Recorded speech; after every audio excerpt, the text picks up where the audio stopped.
Olá, caros alunos. Nós, que somos professores, temos sempre a mania de acreditar que o que a gente está falando está sendo sempre compreendido plenamente pelos nossos alunos. Nós partimos do pressuposto que eles estão compreendendo todas as implicações da nossa fala, mas nem sempre isso é verdade. Eu tenho visto isso nos comentários dos vídeos que eu faço, por isso eu vou repassar aqui algumas aulas focando um pouco em termos que eu percebi que ainda são muito mal utilizados pelas pessoas. E isso acaba gerando vários equívocos na interpretação dos textos filosóficos, principalmente, né, que é o nosso objeto de estudo aqui. Por exemplo, vamos falar um pouquinho hoje sobre as inúmeras vezes que a gente vê o erro no uso da palavra positivismo. Inclusive, eu gravei uma aula especificamente sobre Auguste Comte, mas esporadicamente alguns alunos ainda confundem o próprio conceito. O que vem a ser positivismo? Por isso que eu vou tentar resumir aqui, ó. Em primeiro lugar, o que é positivismo? A palavra positivismo é algo positivo, né? O contrário de negativo? Não, ao contrário do que muita gente acredita, não se restringe a um otimismo no sentido de positivo, né? Mas, lógico, esse otimismo a gente pode verificar no positivismo a partir da ideia das ciências naturais, aquele otimismo das ciências e tal. É um fato verificado, mas não é isso. O que é o termo positivismo? Positivismo ele é derivado do latim posito, que significa posto, ou seja, aquilo que está diante de nós. Em outras palavras, aquilo que é inegável, porque nós estamos diante da própria verdade, como se diz, né? Ele herda do empirismo a ideia de que a experiência é que nos vai dar o conhecimento incontestável da realidade, não é isso? O empirismo ele fala que a experiência traz o conhecimento. Isso porque ele surge com os avanços da ciência e com a organização técnica e industrial da sociedade naquele momento, né? Então, por isso, ele descarta os postulados considerados por ele como metafísicos, como, por exemplo, a ideia de imortalidade, a ideia da existência de Deus, da alma, entre outras coisas. Nós consideramos que o positivismo ele foi fundado por Comte na França, mas esse termo ele já havia sido empregado pelos socialistas utópicos. Então, ou seja, é um termo que é utilizado com mais vigor, né, por Comte, mas ele já era utilizado anteriormente, né, não com esse sentido tão forte, né. Segundo os positivistas, a filosofia ela tem que se limitar a uma certa organização do conhecimento científico, ou seja, ela restringe o papel da filosofia, porque é a experiência que vai trazer o conhecimento, segundo eles. Apesar de haver algumas correntes positivistas que admitem os conhecimentos de caráter analítico, a gente tem sempre esse foco na experiência. Por exemplo, aqui nós temos algumas correntes, por exemplo, a matemática, a lógica, né, que não são derivadas diretamente da experiência e podem ser considerados positivistas, né? O positivismo ele vai se valer dos avanços e das ciências experimentais, como, por exemplo, a química, a biologia, utilizando sempre a ideia de causalidade.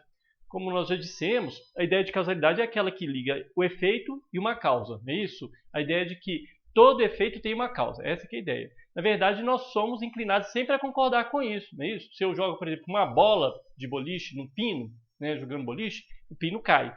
Se eu esquento água, né, no fogo, ela vai ferver. Então isso acontece, tem uma causa e um efeito, né? O fogo faz com que a água ferva.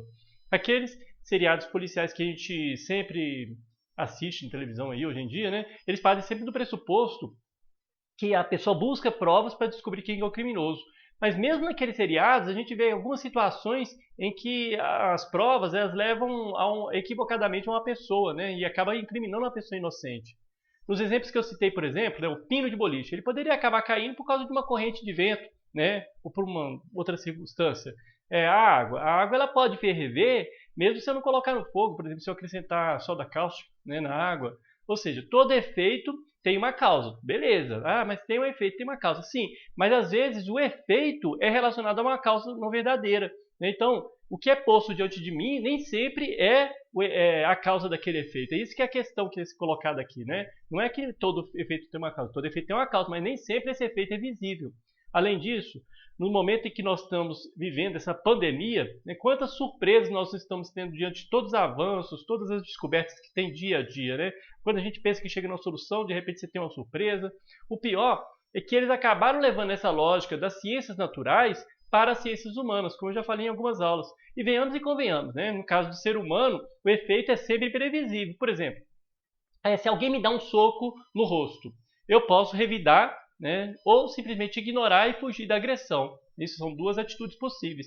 Se a causa do soco gerasse necessariamente o efeito, né, um efeito certo seria eu revidar o soco, todos saberiam então de antemão qual que seria a minha reação. Mas não é bem assim, né? Eu posso ser uma pessoa agressiva e naquele momento não revidar um soco nesse momento, né?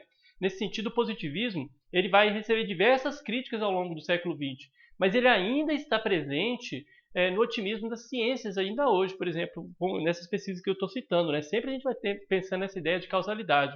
Em geral, nós podemos distinguir três diretrizes básicas do positivismo: a científica, a psicológica e a sociológica. Isso pode variar, né? O positivismo científico ele vai se preocupar fundamentalmente com o mundo físico e vai dar uma atenção especial à divisão das ciências, né? Auguste Comte ele vai ser um principal representante dessa corrente, dessa vertente, né?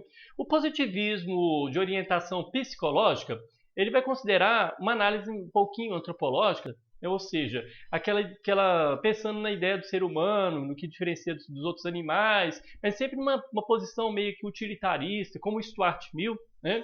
E o positivismo de orientação sociológica, alguns autores consideram como uma ramificação da orientação psicológica, mas nessa orientação, especificamente, a preocupação é em analisar o ser humano como produto da sociedade e como sujeito da formação dessa sociedade, ou seja, eu sou produto das estruturas e formas de estruturas, mais ou menos nesse sentido, né? Emile Durkheim vai ser um sociólogo que vai ser catalogado nessa vertente. Então, aqui é bem resumido, gente. Lógico que não dá para abarcar tudo aqui nesse momento. É importante a gente ressaltar que essa divisão ela pode sofrer algumas variações, mas em todas elas há sempre as características do positivismo que eu apontei no início dessa aula. Então, pessoal, eu espero que tenha sido claro. Aqui é só uma aula rápida, só para a gente falar um pouquinho sobre esse conceito, né, positivismo, e para a gente desfazer um pouquinho esse equívoco, né, de pensar sempre o positivismo como uma ideia de algo positivo ou algo otimista. Não, não é necessariamente isso. Mas sim, o peso maior da palavra positivismo vem da sua própria etimologia, ou seja, aquilo que está sendo posto diante de mim, ou seja, uma verdade que eu estou encarando como sendo o conhecimento da realidade que vem pela experiência e como uma herança do empirismo que a gente viu em outras aulas. Eu espero que tenha sido claro. Até a próxima aula.